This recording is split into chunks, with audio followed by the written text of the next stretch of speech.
तो ये क्वेश्चन करते हैं, उसके पहले राम भगवान के बारे में बात कर रहे थे। तो राम भगवान जो एंटर किए छत्तीसगढ़ में वो किए कोरिया वाले पार्ट में, सीतामढ़ी हर चौका करके जगह है कोरिया, जो कि अब नया डिस्ट्रिक्ट बन गया है कोरिया से अलग होके। क्या बना? भरतपुर चिरमिरी मनेनगढ़, भरतपुर चिरमिरी मनेनगढ़ बन गया। वहाँ पर सीतामढ़ी हर चौका है, वहाँ से एंटर किए थे। पहला चरण स्पर्श वहीं हुआ था। बनास और नेहूर नदी जहाँ से बहती है ना। पहाड़ी ने कैमूर की पहाड़ी है। कैमूर किसका पार्ट है यार? विंध्याचल सीरीज का छोटा सा हिस्सा इधर है। सतपुड़ा का पहाड़ वाला किधर है हमारे छत्तीसगढ़ में? सतपुड़ा का जो रेंज है, मैकाल श्रेणी जो है राजनांदगांव तरफ जो है, सुन रहे हो यार? हाँ। तो बहुत सारा, कम से कम 75 जो स्थल है, लगभग राम भगवान 75 स्थल तक गए थे, घूमे थे यार। ये गवर्नमेंट में है। अभी जो राम वनगमन बन रहा है ना भाई, कितना पैसा उसके लिए, लगभग 137.75 करोड़ सेंक्शन हुआ है, मतलब बजट पारित हुआ है 2020-21 के बजट में। 30 लाख के आसपास सेंक्शन हुआ है बनाने के लिए। 75 जगह राम भगवान गए थे और कुछ समय जो व्यतीत किया वो 51। ये जो 30 लाख का अभी प्रोजेक्ट बना है उसमें 9 जगह को अपन बना रहे हैं। कहने का मतलब राम भगवान के वहाँ पर आपको दर्शन होंगे। दर्शन इन द सेंस, जैसे कि अभी सबसे पहला जो स्टार्ट हुआ वो चंदखुरी में ही हुआ है। उसमें एक 51 फीट का राम भगवान का वो बना है, मूर्ति है ना, मूर्ति बनी है ना। हाँ, तो 30 लाख सेंक्शन हुआ है अभी 9 जगह को, जिसमें बहुत सारा सिवनी नारायण जैसे जगह है। तो उस 9 जगह को अपन वो कर रहे हैं यार, पर्यटन स्थल बना रहे हैं। कहने का मतलब वहाँ पर लोग जाने कि हाँ राम भगवान आए थे, कुछ समय तक रहे थे। तो 10 साल, समझ रहे हो यार, 10 साल बहुत बड़ा समय होता है। राम भगवान 10 साल वनवास के यहीं काटे, फिर उधर दंडकारण्य से नीचे, कोंटा से नीचे गए। ये कोंटा वाला पार्ट है ना, कोंटा कहाँ पर है जी? हाँ, कोंटा क्या चीज है? कौन सा पार्ट है? मतलब नॉर्थ साउथ का सबसे साउथ वाला पार्ट है ये कोंटा। यहाँ से वो नीचे चले गए, है ना। यहाँ से ऐसे करके घूमते घूमते यहाँ ऐसे आए थे। उसके बारे में चर्चा करेंगे, जो जीएस पढ़ाएगा वो तो चर्चा करेगा। एक सूरजपुर में बहुत सारी अच्छी कहानी है, और सरगुजा वाला जो डिस्ट्रिक्ट है, सरगुजा जो मैन पार्ट वाला जगह है, मैन पार्ट वाला। और ये सूरजपुर में क्या है, राम भगवान से रिलेटेड एक राम सीता लेखनी पहाड़ी है। उसका कहानी ये है, सीता लेखनी पहाड़ी कहानी जाते हो? सीता लेखनी एग्जाम में आया CGPSC में, क्या कि सीता लेखनी पहाड़ी कहाँ पर है? तो सूरजपुर में। कहाँ पर है? सूरजपुर में। सो कहानी क्या है, ध्यान, ये जैसे ये नेऊर नदी है इधर, जो सोनगंगा ड्रेनेज सिस्टम है, नेऊर नदी है इधर, बनास नदी है। बनास और नेऊर, ये जो आपका कौन सा पहाड़ है यहाँ पर? चांगबार वाला पहाड़ जो है ना वहाँ। हाँ, कैमूर की पहाड़ी, ये भी एग्जाम में आया है। कैमूर की पहाड़ी कहाँ है? तो कहाँ है? कोरिया में है ना। अब ये वाला जो पार्ट है वो चेंज हो गया, भरतपुर मनेनगढ़ और चिरमिरी बन गया, जिला, नया जिला बना है। और इधर कोरिया ऐसे करके, ध्यान देना। सो इधर भगवान राम तो पानी आए थे। जितने भी आदि मानव लोग जो भी रहते थे, जो पाषाण काल है, पूर्व पाषाण काल, मध्य पाषाण काल और उत्तर पाषाण काल और नव पाषाण काल, 2500 ईसा पूर्व के पहले का यार, जो आदि मानव लोग रहते थे, तो उनका जो अवशेष पाए गए वो कहाँ पर पाए गए? जहाँ पानी वाला हिस्सा है वहाँ पर पाए। सिंधु घाटी तो हमारे यहाँ नहीं है, सिंधु घाटी तो इस तरफ है, जम्मू कश्मीर तरफ। सिंधु घाटी का हमारे यहाँ कोई अंश नहीं है उसमें।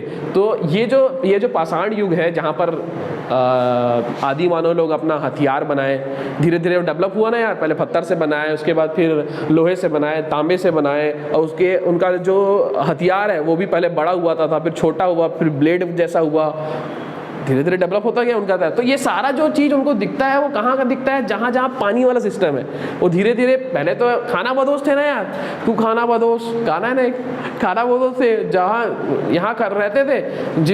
शेर को नहीं मारते होंगे, बकरी जो भी मार दिए, बकरी यहाँ खत्म हो गई। तो और हिरन जो भी मारना है, मुर्गी जो भी मारना है, सब पहले कोई वेजिटेरियन तो था ही नहीं। तो बाद में पता चला वेजिटेरियन भी होना चाहिए, नीचे से कुछ पौधे भी उग सकते हैं, पृथ्वी हमारी माता। बाद में सभ्य संस्कृति तो बाद में डेवलप हुई, पूजा पाठ तो बाद में डेवलप हुआ कि हाँ भैया पृथ्वी हमको खाना देती है, पृथ्वी हमारी माँ है। सूरज, आकाश एक देवता है जो सूरज को उगने बोलते हैं, फिर सूरज को डूबने बोलते हैं। ये तो बाद में आया ना कि आकाश में एक देवता रहते हैं जो सूरज को आने बोलते हैं, सूरज को जाने बोलते हैं, है कि नहीं यार। तो ये तो बाद में आया, पूजा पाठ तो बाद में आया। पहले तो यही चल रहा था कि भैया कि खाना बदोश थे, एक एरिया पे रहते थे, जितना फल फूल था खत्म हो गया भाई, और जितना वहाँ पर खरगोश और गोश जो भी था, बकरी वकरी सब मार लिए खा गए। उसके बाद फिर आगे बढ़ जाया करते थे।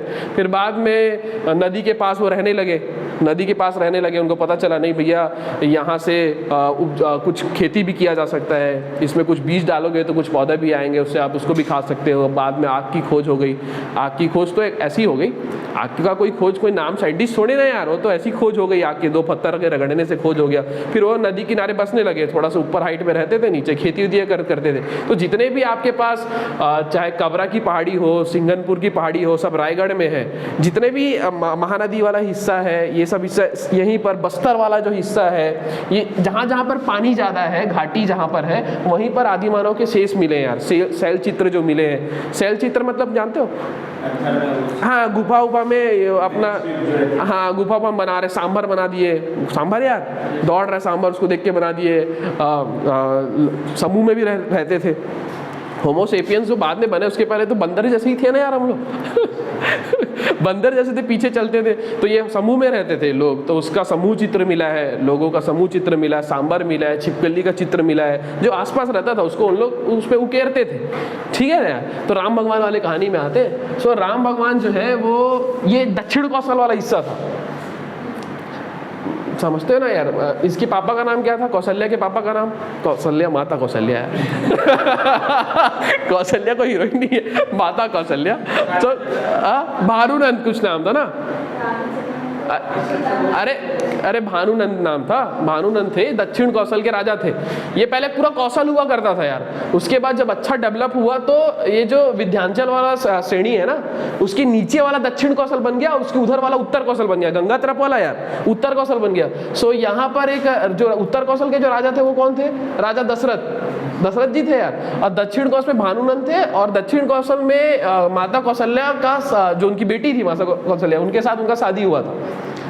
तो और इनके भानुनंद के कोई वो नहीं था यार, बेटा नहीं था। तो पूरा संपत्ति किसको चला गया? राजा दशरथ को। तो उत्तर कौशल के साथ दक्षिण कौशल के राजा बन गए वो। उत्तर कौशल और दक्षिण कौशल कौन? राजा दशरथ। जो राजा दशरथ बन गए, समझ गए? क्योंकि इनका माता कौशल्या के जो फादर थे भानुनंद, उनका कोई वो नहीं था यार, पुत्र नहीं था, क्या बोलते हैं उसको, वारिस नहीं था। तो ये दक्षिण कौशल, ये दक्षिण छत्तीसगढ़, ये भी पूछता है भाई दक्षिण कौशल कब बोला गया? तो रामायण काल में इसको दक्षिण कौशल बोल गए, कौशल बोला गया, दक्षिण कौशल बोला गया, छत्तीसगढ़ बोला गया है, बहुत सारी चीजें बोला गई, अलग अलग काल में अलग अलग नाम बोला गया। सुनो यार, ये यार कहानी बता, ये बहुत इंटरेस्टिंग कहानी इसलिए मैं आपको बता रहा हूँ। देखना, ध्यान देना। तो ये तो दक्षिण कौशल था पहले। रामायण के समय में छत्तीसगढ़ को दक्षिण कौशल बोला जाता था, ठीक है जी। कौशल पूरा था, विंध्याचल डेवलप होता गया। तो विंध्याचल के नीचे वाला यार ये विंध्याचल श्रेणी है, जिसका एक हिस्सा कैमूर की पहाड़ी है जो छत्तीसगढ़ में है। तो ये विंध्याचल के ऊपर उत्तर कौशल हो गया, और ये क्या हो गया? दक्षिण कौशल हो गया। और इधर क्या है? दंडकारण्य, जो बस्तर वाला पार्ट है, इसका भी अच्छा कहानी है। एक राजा हुआ करता था दंडक, और इसके गुरु थे शुक्राचार्य। इसकी एक बेटी थी, समझ रहे? शुक्राचार्य, अरे बेटी नहीं हो सकती क्या? शुक्राचार्य थे, उसकी एक बेटी थी, समझना, उसकी बेटी थी। तो ये जो जब शुक्राचार्य नहीं थे तो ये जो दंडक है, राजा दंडक जो है, कुछ वंश था इसका, वो वंश नहीं याद आ रहा मुझे, इच्छाकू वंश समथिंग कुछ वंश था, डायनेस्टी सिस्टम था, उसके ये राजा थे दंडक। और शुक्राचार्य उसके गुरु थे। जब शुक्राचार्य नहीं थे तो ये उसकी बेटी जब थी तो ये मिसबिहेव कर दिया उसकी बेटी के साथ, समझ रहे हो? कौन? दंडक, राजा दंडक। तो ये उसको श्राप दिए थे कि तुम जहां जहां शासन, अब भाई ऐसा बोलते हैं भाई, ऐसा बोलते हैं कि जहां जहां तुम शासन करते हो वो सारा भस्म हो जाएगा, खत्म। तो पूरा क्या बन गया? जंगल बन गया। तो वो दंडकार, इसी के नाम से, राजा दंडक के नाम से दंडकारण्य पड़ा। ये छत्तीसगढ़ जो बस्तर संभाग है हमारा, उसको दंडकारण्य का पठार बोलते हैं। उसके अंदर मैदान भी है, पठार भी है, पर्वत भी है, और सब आपको पढ़ाएंगे जियोग्राफी में।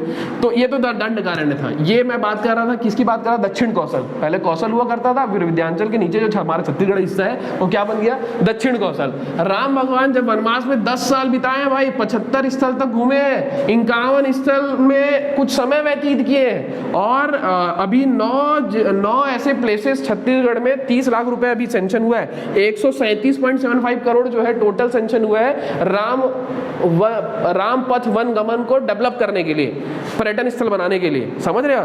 तो उसमें 9 को अभी बनाया जा रहा है, जिसमें से चंदपुरी से स्टार्ट हुआ है, ठीक है। इधर आते फिर तो जब वनवास हुआ तो वो बनास और नेहूर वाले नदी से किनारे किनारे पहुंचे। सबसे पहले कहाँ पहुंचे थे? सीतामढ़ी, हरिचौका, सीतामढ़ी, हथौड़ा करके कुछ बोलते हैं, और हर चौका, यहाँ पहुँचे थे। यहाँ पर मंदिर भी है और पूजा भी किए थे। शंकर भगवान, राम भगवान जहाँ जहाँ जाते गए, नदी नदी किनारे किनारे जहाँ जहाँ शिवलिंग था सब जगह पूजा किए हैं यार। लक्ष्मणेश्वर मंदिर और भी बहुत सारे मंदिर है, मुझे ध्यान नहीं आ रहा। मैं तो ये बताना चाह रहा हूँ आपको, ये बहुत अच्छा स्टोरी, ध्यान देना। मतलब ये ध्यान देना, जहाँ जहाँ ऐसे गए, बालौदा बाजार तरफ से गए, चारंग से गए, जहाँ जहाँ मंदिर आया, यहाँ पर मंदिर आया था, सब जगह शिव भगवान का मैक्सिमम शिव भगवान का मंदिर है जहाँ पर वो पूजा किए थे। ध्यान देना। खरोद में भी किए थे। खरोद कहाँ पर है जी? रायगढ़ में नहीं, जांजगीर चांपा में खरोद में भी एक मंदिर है, लक्ष्मणेश्वर मंदिर है, उसमें 1.25 लाख छिद्र है बोलते हैं उस मंदिर में। लक्ष्मण भगवान वहाँ पर पूजा किए थे। खरोद में है, खरोद जांजगीर चांपा में। इधर आओ यार, इधर आओ। ये भगवान राम का एंट्री हो गया छत्तीसगढ़ में। उनके पहले पैर कहाँ पर पड़े भाई? भरतपुर, चिरमड़ी, मनेनगर। अब बोलेंगे, पहले कोरिया जिला बोलते थे, अब तो ये बन गया। सो पहला चरण स्पर्श भगवान श्री राम का कहाँ पर पड़ा जी? ये सीतामढ़ी, हाँ सीतामढ़ी हर चौका में, ठीक है जी। उसके बाद ये बनास से आए थे। फिर यहाँ पर एक नदी है, महान नदी। महान नदी किसकी सहायक नदी है? रिहन नदी की। रिहन अच्छी खासी बड़ी नदी है यार। सरगुजा की जीवन रेखा है। छत्तीसगढ़ की जीवन रेखा कौन? महानदी। तो ऐसी सरगुजा की जीवन रेखा कौन? रिहन नदी। रिहन की सहायक नदी महान नदी। उस महान नदी के किनारे वो सूरजपुर में एंटर करते हैं। ये कोरिया है। कोरिया के बाद क्या है? सूरजपुर है। कोरिया का 2 पार्ट हो गया, मनेनगर, चिरमड़ी और कोरिया। उसके बाद सूरजपुर है। तो सूरजपुर में सरासोर करके है, सरासोर कुंड है। फिर विश्राम गृह है। फिर सीता लेखनी पहाड़ी है। एग्जाम में आया है CGPSC में, सीता लेखनी की पहाड़ी कहाँ पर है? और रक्सकंडा जलप्रपात है। रक्सकंडा का जगह है, रक्सकंडा जलप्रपात और रक्सकंडा वाला जगह। इसके पीछे कहानी समझो। ये राम भगवान आए भाई, अब यहाँ पर राक्षस आ गए। राक्षस यार, राक्षस तो आएंगे ही ना। अब राक्षस जैसी आए तो ये एक पहाड़ी है यहाँ पर, बड़का करके कोई एक पहाड़ी है, 2 पहाड़ी है। अब राम भगवान तीर मारे तो ये जो वो है पर्वत है, ये पर्वत ऐसे वो बन गया यार, नीचे गैप बन गया यार। अब भगवान का तीर यार, प्रभु श्री राम का तीर, गड्ढा उड्ढा बन गया नीचे। अब जैसे ये नीचे बन गया तो कुंड जैसा बन गया, और इसके बरसात में इसमें क्या भरने लगता है? पानी। तो सारा सोर कुंड उसी को बोलते हैं, भगवान श्री राम का जो तीर लगा, समझे जी? उसकी सारासोर कुंड एग्जाम में आता है। सारासोर कुंड कहाँ पर है? तो कहाँ पर है? सूरजपुर में। उसके बाद ये विश्राम गृह क्या है? अब माता सीता जो है चल रही थी यार, अब अचानक से कोई बड़ा पत्थर आ गया, माता सीता के पैर में चोट आ गई। अब चोट आ गई तो वहाँ पर कुछ विश्राम किया, इसलिए विश्राम गृह। अब समझना बात को। एक और अच्छी चीज जो CGPSC में पूछा गया, सीता लेखनी की पहाड़ी कहाँ पर है? तो कहाँ पर है वो? सूरजपुर में। तो सीता लेखनी वाला क्या कहानी है? सीता लेखनी नाम से क्या लग रहा है? सीता ने लिखा, तो सीता ने क्या लिखा? जय श्री राम लिखा। किस पे लिखा? कैसे लिखा? तो वो जो ब्लडिंग हो रहा था ना, जो खून आ रहा था, उस खून से जय श्री राम लिखा उस पहाड़ पे। तो उस पहाड़ का नाम क्या हो गया? सीता लेखनी की पहाड़ी। इतनी बात समझ में आई? एग्जाम में आया CGPSC के एग्जाम में, सीता लेखनी की पहाड़ी कहाँ पर है? कहाँ पर है? सूरजपुर में। उसके बाद आपके पास है रक्सगंडा। रक्स मतलब राक्षस। रक्स मतलब राक्षस, गंडा मतलब राक्षस लोगों को क्या करते हैं भगवान लोग यार? मार दे। उसको हिंदी में क्या बोलते हैं? वध। और बहुत सारे राक्षस को क्या कर देते हैं यार? और वर्ड, अरे यार उड़ा देना। तो और क्या बोल सकते हैं? जो भी है, गंड का मतलब यही होता है। ये राक्षस का मतलब था दंड देना नहीं होता, एक और मतलब वही। हाँ, निर्घात नहीं, संहार नहीं, और कोई वर्ड है मुझे ध्यान नहीं आ रहा। तो ये सीता रक्षखंड भी वही है कि रक्ष मतलब राक्षस, राक्षसों का वही नरसंहार किए थे जब फिर मारे थे, तो वो रक्षगंड हो गया। सुने जी, अब सुनो। इसके बाद एक और बता देता हूँ आपको, सरगुजा में। ये अच्छा चीज़ है भाई, याद रखना। सारा कुंड, विश्राम गृह, सीता लेखनी और रक्ष कुंड। अब सुनो भाई, अब सरगुजा में मांड नदी जाती है, मालूम है कि नहीं यार? मांड नदी कहाँ पर जाके मिलती है यार? कुछ पता है? हाँ, महानदी में मिलती है। मांड नदी महानदी में जाके मिलती है। इधर देखो, मांड नदी सरगुजा से निकलता है। सुनो, सरगुजा के पास मांड नदी किनारे किनारे पहुंचे। तो सरगुजा में क्या क्या जगह है? एग्जाम में पूछता है यार। जोगी मारा की गुफा, और लक्ष्मण बेंगरा और सीता बेंगरा। और सुनो, किसकिंदा भी यही है। किष्किंधा, और क्या चीज है, अंजनी टीला भी यही है। माता अंजनी कौन है यार, मम्मी, हनुमान जी की मम्मी। तो हनुमान जी के लिए जो तपस्या की थी ना भगवान से, भैया मेरे को पुत्र की प्राप्ति हो, उसी पर्वत पे की थी। वो कहाँ है, सरगुजा। तो धार्मिक तौर के रूप में छत्तीसगढ़ बहुत ही बड़ा है यार, है ना। 10 साल भगवान श्री राम यहीं व्यतीत कर लिए भाई, 10 साल। इधर आओ, इधर आओ। जोगी मारा क्या चाहिए समझो। अब भैया माता सीता को पहाड़ में लग गया था, अब थोड़ा बहुत जैसे भी फर्स्ट एड किए थे यार भगवान श्री राम और एक तो भगवान उधर गया, हमें कुछ औषधि ला रहे, तब तक माता सीता को चैन नहीं था, वो उसके खून से जय श्री राम ही लिख दी। अब भगवान राम बोले फास्ट एड किए होंगे, फिर बोले थोड़ा आगे चलते हैं, अच्छे जगह में बैठेंगे, विश्राम करेंगे, मतलब रुकेंगे यार थोड़े दिन। तो वो जब जाते जाते कहाँ गए, पहले तो वहाँ से एंटर किए थे कोरिया से, कोरिया के बाद सूरजपुर में आए, फिर सरगुजा नीचे आए। सरगुजा थोड़ा नीचे है, जानते हो कि नहीं जानते हो यार, जानते हो ना, जानना चाहिए भाई। तो ये आपका कोरिया था पहले, अब ये कोरिया ऐसे टाइप का, ऐसे ब्लॉक कर दिया है इसको, ऐसे टाइप का ब्लॉक कर दिया है, ऐसे ऐसे ब्लॉक किया है। और ये सूरजपुर है, और ये आपका बलरामपुर है, ये सरगुजा है, और ये क्या है, जसपुर है। भगवान श्री राम यहाँ से आने के बाद, यहाँ आने के बाद अब सूरज यहाँ आ गए सरगुजा में मेन पार्ट वाले जगह में। तो यहाँ पर जोगी मारा, ध्यान देना। तो भगवान श्री राम को थोड़ा कुछ दिन रुकना था, क्योंकि सीता माता चोटिल थी, तो उनको थोड़ा देर रुकना था। तो ध्यान देना, एक गुफा में रुके यार, जहाँ श्री राम जी रुके। तो वहाँ जो लोग रहते थे उनको नहीं मालूम था भगवान श्री राम है करके, बहुत लोगों को नहीं मालूम था भगवान श्री राम है, तो उनको जोगी बोला गया। क्या बोला गया, जोगी, जोगी, जोगी लोग हैं करके। तो भगवान श्री राम जिस गुफा में रुके, उस गुफा को क्या बोला गया, जोगी मारा। जहाँ लक्ष्मण जी रुके उसको क्या बोला गया, लक्ष्मण बेंगरा। जहाँ सीता जी रुकी वहाँ पर क्या बोला गया, सीता बेंगरा। उसके बाद एक आपके पास किष्किंधा, किष्किंधा आना यार, अलग अलग रुके ना यार, वही पर होगा ना यार, यार। उसके बाद किष्किंधा, किष्किंधा में क्या है, सुग्रीव और एक बाली का, नहीं यार बाली का हुआ था, बाली नहीं, एक राक्षस को मारा था। वो बाली का तो युद्ध हुआ था मालूम है, एक किसी राक्षस को मारा था, वो राक्षस का मेरे को नाम याद नहीं यार, बहुत दिनों के पढ़े मेरे। हाँ बाली और सुग्रीव तो है, सुग्रीव का किसी के साथ यहाँ पर झगड़ा हुआ था, है ना, किसी राक्षस को मारा था। उसके बाद अंजनी टीला, तो आपको पता ही होना चाहिए, माता अंजनी हनुमान भगवान की मम्मी तपस्या की थी। तो सरगुजा में क्या चीज़ है, जहाँ राम जी रुके जोगी मारा, लक्ष्मण जी जहाँ रुके लक्ष्मण बेंगरा, सीता माता जहाँ रुकी सीता बेंगरा, किष्किंधा की पहाड़ी और अंजनी टीला, ये सब कहाँ पर है जी, सरगुजा में। सरगुजा में मांड नदी निकलती है, जो कि जांजगीर चांपा में मिलती है महानदी से, है ना जी, हाँ ना। तो ये कहानी थी, थोड़ा इसके आगे कभी और बताऊंगा भगवान श्री राम, और आगे आगे जाते जाते कहाँ, हाँ सीता नदी तो यहाँ से निकलती है यार, धमतरी से, हाँ धमतरी से निकलती है। उद्यंती जो है वहाँ से निकलती है, गरियाबंद के पास। हाँ सीता माता की डेथ किडनैप हुई थी यहाँ से, पंचवटी कांकेर के पास से, कांकेर के पास पंचवटी जगह है, यहाँ से माना जाता है कि यहाँ से किडनैप हुई थी सीता माता, पंचवटी कांकेर।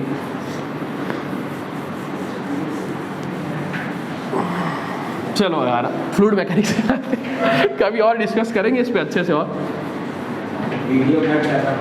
आओ नहीं ये तो पढ़ना ही है आपको। इधर आओ, ये क्वेश्चन लिखा कि नहीं लिख पाए, क्या पूछा हुआ है, H/H का, इसके पीछे की कहानी समझो, इधर ध्यान दो।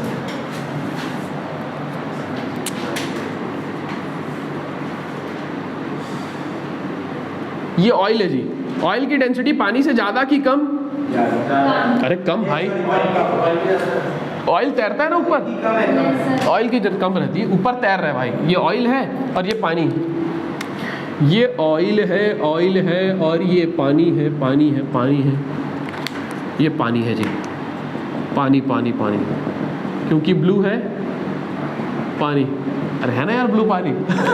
इधर आओ, अब सुनो मेरी बात, इधर ध्यान दो। ये फ्री सरफेस है भाई साहब, फ्री सरफेस पे आपको प्रेशर बताना है, और जो 2 वाला जो सरफेस मैंने मेंशन किया है, जो इंटरफेस जो बना है पानी और ऑयल के बीच में, वहाँ पर आपको प्रेशर बताना है। और जो 3rd वाला पानी है, जो टैंक का सबसे बॉटम वाला पार्ट है, वहाँ पर आपको प्रेशर बताना है। बस इसको सीख लिया तो वो खत्म हो जाता है कहानी। इसको दो तरीके से समझाता हूँ, ध्यान देना आराम से। फालतू ले लिया क्या यार, अभी समझ में नहीं आया क्या, समझा देता हूँ, कोई दिक्कत नहीं। थोड़ा सा पीजोमीटर भी आ गया और थोड़ा सा वाला कंसेप्ट भी आ गया, समझा देता हूँ, सब समझा देता हूँ। ये देखो पीजोमीटर तुमको मालूम ही नहीं, तुम इधर तो देखने लगोगे, मैं बता दूंगा कि इधर देखो 1 पे कितना प्रेशर आएगा ये बताओ। 1 पे 1 पे कितना प्रेशर आएगा मैं पूछ रहा हूँ, मुझे कहानी, मेरे को कहानी नहीं पता है, बस 0 आएगा। वेरी गुड, क्योंकि वहाँ पर कौन सा प्रेशर लगेगा, एटमॉस्फेरिक प्रेशर, और गेज प्रेशर के रेफरेंस प्रेशर कौन सा होता है, एटमॉस्फेरिक प्रेशर। तो अब भाई मैं पूरा फ्लूइड मैकेनिक्स बार बार नहीं बताऊंगा कि मैं फ्लूइड मैकेनिक्स में जब भी प्रेशर की बात करूंगा तो कौन सा प्रेशर होगा, गेज प्रेशर ही होगा, ठीक है। सो यहाँ पर प्रेशर कितना हो गया जी, 0। यहाँ पर 2 पे प्रेशर बता सकते हैं क्या, हाँ, रो जी एच, जो भी इसका हाइट हो, H1 गेज प्रेशर ही होगा।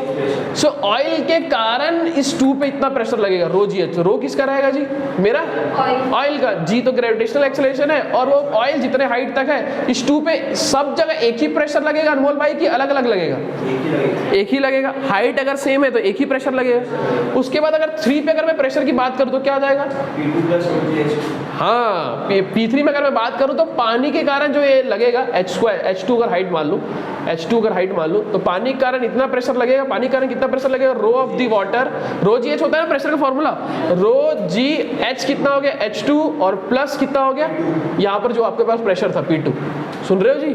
सो ये थर्ड वाला लेयर था, बॉटम वाला लेयर था, उसमें प्रेशर कितना लगेगा, एक तो ऑयल के कारण जो लग रहा है प्रेशर P2 प्लस पानी के कारण जो इतना प्रेशर लगेगा। इतनी बात समझ में आई भाई,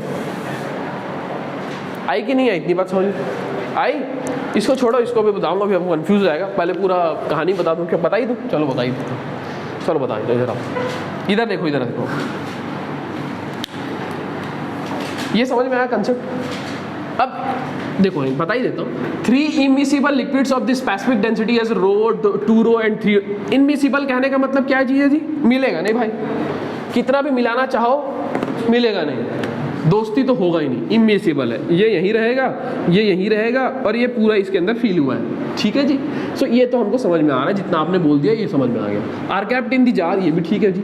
the height of the liquid in the jar and at the piezometer fitted to the bottom of the jar. यहाँ पर एक पीजोमीटर लगा है, सर पीजोमीटर बताया नहीं हो, बताऊंगा आज ही क्लास में बता दूंगा what is piezometer. So piezometer is the pressure measurement device, is basically manometer, simple manometer. क्या सर समझ में नहीं आ रहा, बताता हूँ, सब समझाऊंगा। एक प्रेशर कुछ नहीं है, पीजोमीटर के आज ही आपको पता चल जाएगा पीजोमीटर अच्छी तरीके से, लेकिन आप बस ये समझिए कि इसका प्रेशर मेजर करना था तो एक ट्यूब लगा दिए, वाटर का ट्यूब। तो भैया यहाँ पर जो पानी था ऊपर चढ़ेगा ना, पानी को जहाँ जहाँ जगह मिलेगा वहाँ चला जाएगा यार। तुम्हारे मुंह में डालो, मुंह के अंदर पेट से चला जाएगा, जहाँ जगह दे दो वहाँ चला जाएगा। अरे जाएगा कि नहीं जाएगा। सो पानी को तुम यहाँ पर एक ट्यूब में जगह दे रहे हो, पीजोमीटर भूल जाओ क्या होता है, आज ही क्लास में समझा दूंगा। ये पानी इसको यहाँ जगह दिए तो ऊपर चढ़ गया भाई, पीजोमीटर क्या होता है बता दूंगा। बॉटम में पीजोमीटर लगा गया है, ठीक है सर, ठीक है, बॉटम में piezometer as shown in figure, ठीक है भाई देख लिए, ठीक है देख लिए। क्या पूछ रहा है, ये H है जी, कैपिटल H, और सब में स्मॉल h, ठीक है जी। बताता हूँ क्या कैसे निकालते, ध्यान देना, समझिए बात को। जब इस तरीके से हम जब इस तरीके से हम प्रेशर को मेजर करते हैं मैनोमीटर में, मैनोमीटर के बाद ही बताना था, लेकिन चलो बता दिए तो मैं पूरा समझा ही देता हूँ। ध्यान दो, इधर देखो, जब हम प्रेशर मेजर करते हैं, ध्यान देते रहना बस, प्रेशर जो मेजर करते हैं जी, तो उसमें हम प्रेशर इक्वेशन लिखते हैं जी। क्या बोल रहे हो सर मेरे भाई, जब प्रेशर मेजर करते हैं फ्रॉम मैनोमीटर, जब भी हम प्रेशर मेजर करेंगे मैनोमीटर से, सर मैनोमीटर तो बताऊंगा ना, आज ही क्लास में बता दूंगा। प्रेशर किससे मेजर किया जाएगा जी, मैनोमीटर से। तो मैनोमीटर से जब प्रेशर मेजर किया जाता है तो एक ही फॉर्मूले से निकाला जाता है, P equals to rho G H. इसके लिए क्या लिखना पड़ता है, प्रेशर इक्वेशन। सर समझ में नहीं आ रहा, थोड़ा समझ में आ रहा है, हाँ 20% भी समझ में आएगा तो चलेगा, जो बोल रहा देखते रहना। प्रेशर मेजर किया जाता है जी मैनोमीटर से, और मैनोमीटर में प्रेशर मेजर करने के लिए कौन सी इक्वेशन का यूज किया जाता है, P equals to rho G H, pressure. उसके लिए एक प्रेशर इक्वेशन लिखा जाता है। वो प्रेशर इक्वेशन कैसे लिखा जाएगा, ध्यान देना। जब भी हम कोई भी कंटेनर रहेगा, सुनो, कोई भी ट्यूब रहेगा, कोई भी पाइप रहेगा, जब डाउनवर्ड जाएंगे, और प्रेशर का फॉर्मूला क्या होता है, रो जी एच। जब भी डाउनवर्ड जाएंगे तो उसको क्या लिखेंगे, प्लस, और जब उस कंटेनर के अपवर्ड जाएंगे तो ऑलवेज उस प्रेशर को क्या लिखेंगे, जो रो जी एच होता है उसको क्या लिखेंगे, माइनस। ये जो चीज है जंक्शन, ये बस आपको याद रखना है। मैनोमीटर का हर एक क्वेश्चन आप बना लोगे। क्या याद रखना है कि जब भी हम प्रेशर तो रो जीएच से निकालेंगे, जब हम डाउनवर्ड जाएंगे तो उसको क्या ले लेंगे जी प्लस, और जब अपवर्ड जाएंगे तो क्या लिख लेंगे माइनस। सर समझ में नहीं आ रहा है कि कब डाउनवर्ड जाना है, कहाँ डाउनवर्ड जाना है, किस पॉइंट से अपवर्ड जाना है, क्या कुछ समझ में नहीं आ रहा, मत समझो ना यार, अभी बस जो बोल रहा हूँ उसको सुनो ना। डाउनवर्ड जाओगे तो ऑलवेज क्या लिखोगे प्लस रो जीएच, और अपवर्ड जाओगे तो क्या लिखोगे माइनस रो जीएच। अब इधर आइए ध्यान देना, यहाँ पर अपने को कैपिटल एच और स्मॉल एच का रेशियो निकालना है। ये तभी पॉसिबल है जब इस पर्टिकुलर केस के लिए हम क्या बनाए, एक प्रेशर इक्वेशन बनाए। सो प्रेशर इक्वेशन कैसे बनाना है ध्यान देना। प्रेशर इक्वेशन में अपन क्या बनाते हैं, एक साइड का प्रेशर इज इक्वल टू दूसरे साइड का प्रेशर करते हैं। सुनो भाई, एक साइड का प्रेशर इज इक्वल टू दूसरे साइड का प्रेशर। ये समझ में नहीं आ रहा, समझा रहा हूँ, इधर देखो भाई, ये दो पाइपलाइन है, सुनो यहाँ पर मैनोमीटर लगेगा, मैनोमीटर आज ही क्लास में बता दूंगा, सुनना। ये एक प्रेशर है, मतलब ये पाइप है, इसका एक प्रेशर होगा, उसको मैं P1 नाम, मतलब 1 नाम दे रहा, तो इसका प्रेशर P1 हो गया। और यहाँ का प्रेशर कितना है जी 2 पॉइंट है यहाँ पर, तो इसका प्रेशर कितना हो गया P2। सुनो, लिखो मत ना भाई, अभी क्या लिख रहे हो भाभी जी, अभी क्या लिख रहे हो, अभी तो समझा रहा हूँ। इधर देखो, दो पाइप है जी, सुनो ना, दो पाइप है, उसमें अलग अलग फ्लूइड फ्लो हो रहा है, अलग अलग फ्लूइड फ्लो हो रहा होगा तो अलग अलग प्रेशर है मान लेते। सो 1 पॉइंट का पे प्रेशर P1 बोल दिया और 2 पॉइंट पे प्रेशर कितना बोल दिया P2। यहाँ पर एक मैनोमीटर लगा हुआ है, मैनोमीटर समझ में नहीं आ रहा सर कैसा क्या होता है, बस मान लो यहाँ पर एक मैनोमीटर लगा हुआ है, ध्यान देना। सो इसका प्रेशर अगर आपको गिवन हो, इसका प्रेशर निकालना हो, इसका प्रेशर गिवन हो, इसका प्रेशर निकालना हो, या इन दोनों का डिफरेंस निकालना हो, तीनों ही क्वेश्चन एग्जाम में आते हैं। P1 माइनस P2 निकालना हो, डिफरेंस निकालना हो, P1 दिया हो P2 निकालना हो, P2 दिया हो P1 निकालना हो। तो ये मैनोमीटर का केस है। तो मैनोमीटर के लिए अगर आप मैनोमीटर से आप प्रेशर मेजर करते हैं, उसके लिए आपको प्रेशर इक्वेशन लिखना पड़ता है। तो प्रेशर इक्वेशन क्या होगा ध्यान देना, इधर से मैं चलूंगा, ऑलवेज मैं लेफ्ट साइड से चलूंगा, ध्यान देना। और ये सारे यहाँ पर जितना प्रेशर आएगा ये डाउनवर्ड, उसको सब क्या ले लूंगा प्लस ले लूंगा। देखो डाउनवर्ड में चल रहा हूँ, एक तरफ प्रेशर P1 और यहाँ पर जितना भी प्रेशर आएगा सब उसको प्लस में लिखते चलूंगा। उसके बाद जब मैं ऊपर चलूंगा, ध्यान देना, ऊपर चलूंगा तो क्या लिखूंगा माइनस इज इक्वल टू क्या लिख दूंगा P2 लिख दूंगा। यहाँ का प्रेशर इज इक्वल टू मैं P2 लिख दूंगा। यहाँ पर प्रेशर P1 सुनते रहना, यहाँ पर प्रेशर P1, नीचे जाऊंगा तो प्लस, ऊपर जाऊंगा तो माइनस। उसको जब यहाँ पर पहुंचूंगा तो इज इक्वल टू क्या लिख दूंगा P2 लिख दूंगा। सुनना, यहाँ ये तब ऐसा होगा जब दो पॉइंट पे प्रेशर मेजर कर रहे होंगे, दो अलग अलग पॉइंट पे प्रेशर मेजर कर रहे होंगे। अब ये अगर ओपन टू एटमॉस्फेयर हो जाएगा, सिर्फ एक ही पॉइंट पे अगर तुम प्रेशर मेजर करोगे और ये ओपन टू एटमॉस्फेयर हो जाएगा, सो अभी भी प्रेशर इक्वेशन कैसे लिखोगे, पहला प्रेशर P1 लिखोगे, प्लस डाउनवर्ड जाओगे तो पॉजिटिव लिखोगे, अपवर्ड जाओगे तो माइनस लिखोगे। इज इक्वल टू में P2 लिखा करते थे इसके पहले, लेकिन यहाँ पर कुछ है क्या, ओपन टू एटमॉस्फेयर है, सो एटमॉस्फेरिक प्रेशर, दैट मींस यहाँ पर क्या लिखोगे 0 लिखोगे। बस इतना ही समझना है। अगर ओपन टू एटमॉस्फेयर है तो इज इक्वल टू ऑलवेज क्या लिखना है 0। अगर दो पॉइंट पे कनेक्टेड है वो मैनोमीटर, तो वो वाला पॉइंट लिख देना, जैसे P2 लिख देना। यहाँ पर है क्या कोई दूसरा पॉइंट, यहाँ पर है कोई दूसरा पॉइंट नहीं। सो इस तरफ का प्रेशर, इस तरफ का प्रेशर लिखेंगे अपन, डाउनवर्ड है तो प्लस, और इधर ऊपर जाएंगे तो क्या लिखेंगे माइनस, और इज इक्वल टू क्या लिख देंगे 0, क्योंकि दूसरा कनेक्टेड नहीं है। ये आपको और अच्छे से समझ में आएगा जब इसमें मैं और अच्छे से चर्चा करूंगा और उस पर न्यूमेरिकल बताऊंगा। तो ठीक है, ध्यान देना। अब समझो, बस हो गया खत्म, बस यही समझना था। इसको मैं और अच्छे से बताऊंगा, आप टेंशन मत लो, न्यूमेरिकल कराऊंगा, आप टेंशन भी तो बिल्कुल मत लो। इधर आओ, ये मुझे अभी नहीं बताना था, चलो बता दिए, कोई बात नहीं, इधर आओ। सो डाउनवर्ड जब मैं जाऊंगा भाई, तो अगर मैं बॉटम पे प्रेशर की अगर मैं बात करूं तो बॉटम पे कितना प्रेशर लगेगा बता पाओगे क्या? सबसे बॉटम में 9 रो, ये प्रेशर प्लस ये प्रेशर प्लस ये प्रेशर, 9 रो। यहाँ पर प्रेशर कितना रो जी इंटू 3H, यहाँ पर प्रेशर कितना rho g into 1.5H, 2 rho into 1। हाँ, यहाँ पर प्रेशर कितना rho g into H। So total pressure सबका सम हो जाएगा। अरे बॉटम पे ध्यान। सो बॉटम में अगर मैं प्रेशर की अगर मैं बात कर रहा, ध्यान देना, रो जी इंटू एच, सुन रहे जी, रो जी इंटू एच प्लस रो g into H. Downward first वाले में 1.5 है, अच्छा 3H है, okay okay 3H sorry 3H। सो ये यहाँ तक हम पहुँच गए जी, यहाँ तक डाउनवर्ड में गए। और डाउनवर्ड में मैंने आपको बताया कि प्रेशर को क्या लेना है जी प्लस लेना है, रो जी एच से प्रेशर मेजर करना है, डाउनवर्ड में पहुंच गए। अब ध्यान देना, अब क्या, अब कहाँ जाओगे तुम, ऊपर जाओगे, ध्यान देना। यहाँ पर जो प्रेशर लगेगा, यहाँ पर जो प्रेशर लगेगा इतने हाइट के कारण लगेगा, और वो फ्लूइड कौन सा है, यही वाला फ्लूइड है। सो ऊपर जाओगे, सर ये समझ में नहीं आया अच्छे से, अच्छे समझ में आ जाएगा, मुझे मैनोमीटर और समझाने देना। सो माइनस लिख दोगे, क्या हो जाएगा रो जी और एच, ये ओपन फ्री टू एटमॉस्फेयर है जी। सो इज इक्वल टू क्या हो जाएगा 0। देखता हूँ क्या आ रहा है, यहाँ पर देखो क्या होगा, ये 1.5 और 1.5 इंटू 2 क्या आ जाएगा, 3 हो जाएगा, 3 3 6 और 3 9 हो जाएगा, 9 हो जाएगा जी, 9 रो जी एच, इसमें तो कोई दिक्कत नहीं है। ये इज इक्वल टू क्या हो जाएगा, 3 रो जी कैपिटल एच, रो जी कैंसिल आउट हो गया, capital H by small H क्या हो गया, 3 6 3 9, हाँ 3 आएगा, 3 ही आएगा ना। अरे हाँ क्या सर, थोड़ा सा समझ में नहीं आ रहा है कि ये कैसे माइनस कैसे ऊपर चल गया तो माइनस कैसे लिखेंगे, और इक्वेशन थोड़ा अच्छे से समझ में नहीं आया। ये लिख के रखो, मैनोमीटर में और समझाता हूँ मैं आपको, ठीक है जी। मैनोमीटर में अच्छे से समझाऊंगा, आप टेंशन मत लेना। इसको लिख के रखो, इसको लिखो, मैनोमीटर में अच्छे से समझाता हूँ। इसके बाद अपन मैनोमीटर ही पढ़ने वाले, प्रेशर मेजरमेंट डिवाइस ही पढ़ने वाले, उसको मैं आपको अच्छे तरीके से और समझाता हूँ।